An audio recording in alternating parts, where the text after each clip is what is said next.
Hi friends, இன்றைக்கி நம்ம வீட்டில் நைட்டு டின்னருக்கு பார்த்தீங்கன்னா பணியாரம் கழுவிட்டு கிடையாது நினச்சிடாதீங்க.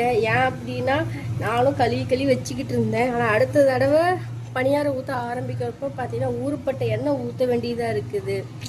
அதனால தான் இப்படியே விட்டுட்டோன்னா அந்த கல் வந்து அந்த எண்ணெயோட பக்கத்துலேயே ஊறி சீசனிங் பண்ண மாதிரியே எப்போவும் இருக்கும்.